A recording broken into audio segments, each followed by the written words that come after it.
So if you notice the bulletin cover, Roy asked me if I wanted to pick the picture, and I decided that I wanted to go with one of my favorite things as a child, which was Legos. When I was a kid, I probably had over 10,000 Legos in my house. I loved Legos, and it was a blessing and a curse at my family's house, because it was a blessing for me because I got to play with them, and then I would sometimes hear my parents, it was a curse for them because they'd be stepping on Legos. And if you've ever stepped on a Lego with your bare feet, I don't think there's any more pain that is worse than that. It's truly painful. So one of the things that I really enjoyed, though, about Legos was I had so many different varieties. I had policemen, I had some hospital workers, I had astronauts, I had bad guys, I had good guys, I had knights. I mean, I just remember hundreds of guys, and I would have these big Lego battles. And the cool thing about Legos, which if you're a little boy, it's awesome. You build them up, and then when you just smash them, they smash all over the place, right? And it looks like a big explosion. And so I always enjoyed doing that, and I would let my imagination unfold. And while that was happening, I always had specific things for each guy, So I'd have the police officers over here, and maybe they'd be trying to stop the robbers, and so they'd shoot them, and the robbers would be injured, and so they'd have to go to the hospital. And then after that, maybe they'd send them up in space to go to prison. I mean, I used to remember, I had all these crazy things, but each Lego character that I had a certain job or a certain responsibility. And so I chose this today because there's a lot of diversity out there. You see people dressed differently, you see different colors, you see different ages, you see different genders. And that's what I want to bring to you today, is that we as a family of believers, a family of Christians, an extended family, we all bring something to the table. That all of us, while we're different, the Lord has blessed us all with something. One of the things I love about Cornerstone is when I'm sitting here singing praises to God, and I hear someone singing out of tune, because they're bringing a joyful noise to the Lord. And remember, in God's Word, it says, bring a joyful noise, not a pleasant one. And so, which is true. I love hearing people just sing, whether or not they've got the voice of an angel or a voice like mine. All right, I don't have the best voice, but just to hear them singing to God starts to fill my cup, because they're enjoying their experience and they're bringing something to this family. So I thought I'd start off thinking about family dynamics. And sometimes we've all... Oh, we have the light at the beginning. All right, so what do you think of when you think about family reunions? Now, some of you are probably like, oh, that was such a great family reunion 5 years ago. I just remember all the memories. We had a great time, right? Maybe it was something like that. Your family's all joyful, having a great time together, reliving all the happy memories of the past, right? All the hugs, the smiles, the laughter, all right? Or maybe when you think of a family reunion, maybe you think of something like this, right? It's actually a pretty funny movie. It puts an interesting perspective on family reunions. Or if your family reunions are somewhat like mine, then maybe you think about that. Reliving the days of when we were kids and we used to really show each other tough love, right? Or maybe you don't even want to talk to each other at all. You show up just to say that you were there. But yet, you let things from the past put that wedge there. A few funny sayings I found online that I thought were great was, I'm here to talk about our family. My mom always taught me that if I don't have anything nice to say, I shouldn't say anything at all. Good day. I'm personally happy that we have universal health care coverage. I've seen how these events end. Just some funny random thoughts on different perspectives on family reunions. Because there's so many dynamics involved in families, right? Or maybe we think about this when we think about family. Family isn't defined only by last name or by blood. It's defined by commitment and by love. It means showing up when they need it most. It means having each other's backs. It means choosing to love each other, even on those days when you struggle to like each other. It means never giving up on each other. So today I want to talk about our greater family. I want to talk about our spiritual family, church. What's so important about coming to church? Why are we here? Why should we truly make this a priority once a week? Why should I carve 2.5 hours or 2 hours out of my Sunday morning? Boy, I could get the grocery shopping done. I could get some stuff done around the house. Yeah, I don't know if I need to go today. Well, I'll tell you one important reason. Because God carves out 168 hours a week to make sure that you're living and breathing and does all sorts of stuff for you that you probably don't even realize. Maybe you're late in traffic, and that's a blessing from God, and you don't realize it. And you say, oh, I'm stuck. But maybe 5 minutes up the road, a bad car accident happened, and maybe if you weren't stuck, it could have been you. Little things like that that maybe we don't think about. God's always looking out for us. 168 hours a week. So what's 2 hours? The scripture I'm going off of today that was my inspiration was the scripture out of Acts, where it says that the believers gathered together, that they did many great things, that they helped, and that the Lord was adding to those who were saved. It was adding to their family daily. Their family was growing. And what were they doing? Were they saying, I don't think I'm really going to show up today? No, they were meeting together. One of the most important spiritual disciplines that we as Christians can practice is faithful involvement with other believers. I'm always amazed when I hear Christians or even some of my own close brothers and sisters or friends say things like, I'm not going to go to church today. I don't go very often, but it's okay. There's a great preacher on TV I can listen to, or I got some good tapes or CDs. It's all right. I can get my church. I don't have to be here to get my church in for the day. Or I'm going to have my church at the beach today. This is my beach. This is my church today. Okay. Well, let me ask you this.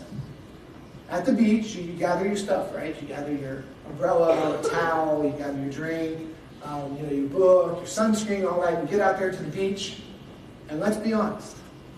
How much worshiping and time are you really spending with God when you're at the beach catching some rays? It's wonderful to be able to see God in those things.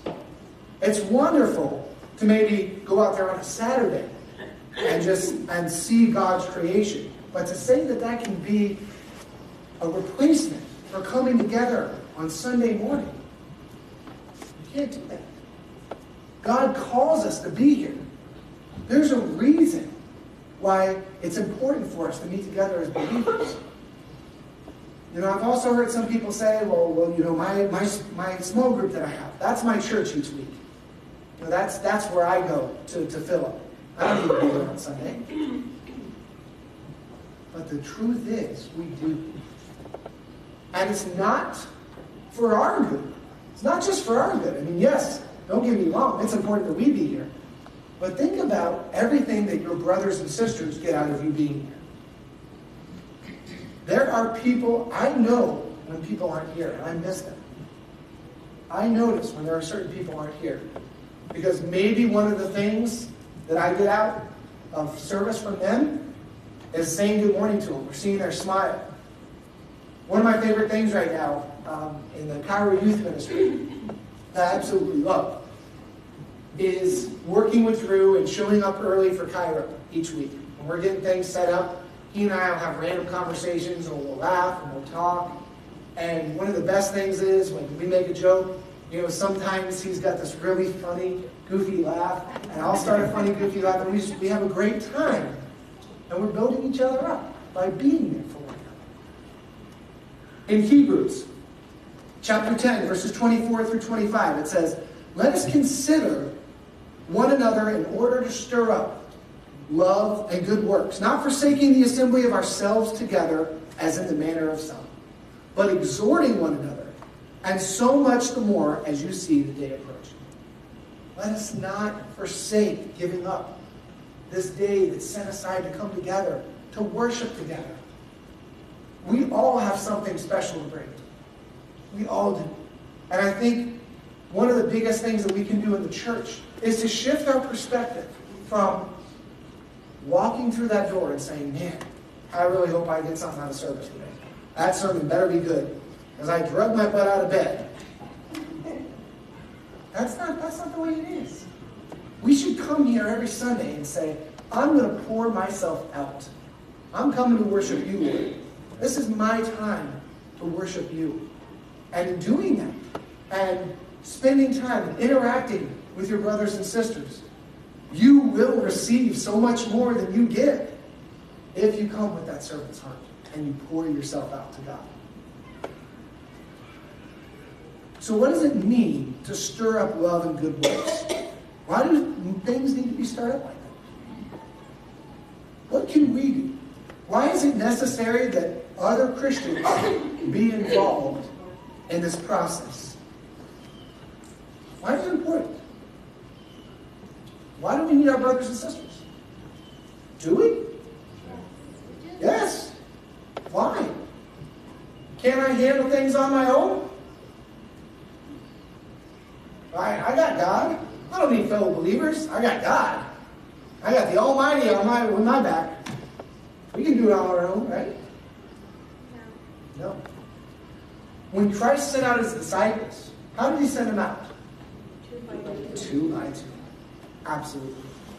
Because he knew that together they could accomplish so much more than if they were apart.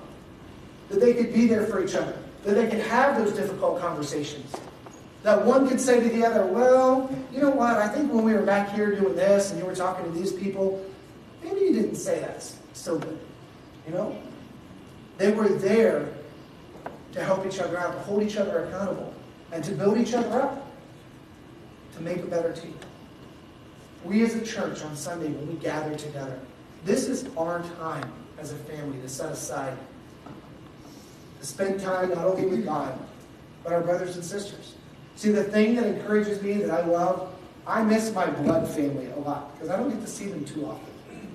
But the cool thing about being a part of this family here at Cornerstone is that I know if I needed some help, there's at least 50 people in this room right now that I would feel comfortable calling, just because of that relationship I have with them, saying, I need some help. Can you point me in the right direction? Do you have anybody that can help me out with this? And that's one of the amazing things about having a Christian family like this, about having this body of believers. You know, every week, one of the mantras that we say here at Cornerstone is, we're in this work of ministry together. The transformation of the world. Do we believe that? Yes. And how can we be in it together if we don't make this family a priority? How can we do that? God understands the importance, which is why it's said over and over in Scripture how great things can be accomplished when we work together as a body. Think about the example he used when talking about spiritual gifts. He said, as the church, we're one body with many parts. No part of the body is more important than the other. You know, the left eye can't say to the right eye, "I don't need you." You know, the right hand can't say to the left leg, "I don't need you." We're all important. You know? We all do things to help each other out. What if, in your own physical body, one day you woke up, your heart said, "Yeah, I'm not really feeling it today. I'm tired of beating." What's going to happen to you? Yeah. What about your bladder? What if your bladder says, you know? Kidneys, different parts of your body, what if they just decide they don't feel like participating that day? Things get in disarray. You're gonna have a rough day, a rough couple days. No Christian has ever been called to go it alone. We need one another. The church was designed from the beginning to function as the living body of Christ on the earth after his resurrection. Part of the reason we need to be in regular fellowship with our brothers and sisters is so we can receive the benefit of their spiritual gifts, and in turn give our spiritual gifts to the body of Christ. Individually, we are made stronger by meeting with one another. When we give, and our brothers and sisters give, everybody's receiving. One of my favorite things about Christmas time is giving presents. I love to do that more than I receive, because when I see people's faces, that's like receiving so much. It's like, yes, I get a look at the joy that's on their face. And that's what every one of us has to offer when we gather together. You have that opportunity, a great opportunity, to worship with a God who loves you passionately. And you can see Christ in every one of your brothers and sisters. You can hear Christ in every one of your brothers and sisters. But guess what? We're here on Sundays. I remember when I was a kid, and some of you all might remember this as well. Sunday was family day. Yep. In the morning, you woke up, you ate breakfast, you got dressed up in your church clothes, and we went to church. Sunday school and church service. Sometimes as a kid, I'd always try and get out of it, right? Mom, I'm sick. I don't feel good. My stomach hurts. My mom would be like, all right, throw up and prove it. And then if I throw up, she'd say, oh, good. Don't you feel better? Get dressed. We're going to church. Church was important. So we gathered together as a family. We'd go to church. We'd worship together. We'd sit together. We'd spend time. And as a child, I started to begin to learn how important coming to church was. I remember we'd go home. We'd eat a brunch together as a family. We did family stuff all the time, which I would love to see happen, because I think more of that needs to be happening with families these days. But as a parent, as a father, as a role model, and as one of the youth leaders here, it's important that I'm here. Church attendance is declining across the U.S. We need to be an example for the younger believers. What's it going to say to my son if I wake up one morning and he says, Daddy, are we going to church? Because every Sunday, they say, is it Sunday? I'm like, yeah. They say, oh, are we going to church? They ask. How does it sound if I say, I'm going to go to the beach today? Or, I've got a couple of friends. They're going to be my church today. How does that sound to them? Does it really sound like I'm making this a priority? That I'm making my church family a priority? I can tell you, our kids are watching. Amen. There is no worse feeling in this world, because it's happened to me, than when I'm home with my sons and I pick up my phone to check an email or something. And my son says, Daddy, put your phone away. This is family time. That comes from my 5-year-old son. I think he's a little bit smarter than I am. Family is important. Put aside that other stuff. It can wait. Family is important. We need to gather together. We can come up with all the excuses in the world. But what if that's what God did? What if that's what Christ did? Thinking about taking on the weight of the world. If I knew I was about to be crucified, and I knew I had the power not to go through that pain, for people that someday weren't necessarily going to want to see me for 2 hours a week. Amen. And yet he did it because he loves us. And he set the example and said, meet with me at least once a week in worship. Come together so you can accomplish great things. That's what this family is about. We are family We all look differently. We all bring different things to the table. But that's what's so amazing about it, is that this family would not be complete without each and every one of you in here. Now, there are certain people in this room that, I tell you what, when I talk to them, they make me laugh because they say it like it is, which I love. My wife is one of those people. She's never afraid to say it like it is, which I love. Then there's other people that, they're the kind that will comfort you and talk to you. There's some people that come in here and they want to be here and worship, but they want to be here, they want to shake everyone's hand. They want to say, welcome, so glad you're here. There are so many different varieties of people and gifts going on that this truly is a community. Why do you think we're so diverse? People of all ages, genders, races, religious backgrounds. We have so many different people that have come together and said, we can make this work. Because they understand how important family is. One of the last things that I want to touch on before I close is our ministry outside of the church. Game plan, right? Think about a football team. In order to be able to beat other teams, what do they have to do throughout the week? Practice, right? That's where they come together to have that game plan. So with us here at Cornerstone, I think one of the great things that we do really well is have conversations about what we can do to make change in this world, to bring Christ's love out there. We have some wonderful conversations today. I will admit, this congregation has some of the most difficult conversations about some of the most difficult topics and some of the craziest topics, but topics that need to be dealt with. We don't shy away from them. We don't say, well, we'll pray about that situation. Sure, prayer is great. But it's when we act and it's when we come together and we have those conversations and we say, you know what? This is a need. What can we do here?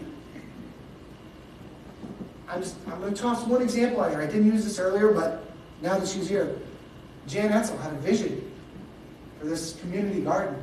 How many people have come to that garden and experienced Christ's love? That was a conversation. She said, hey, you know what? This would be a great idea. We put it together and opened our church grounds for people to come, to have conversations.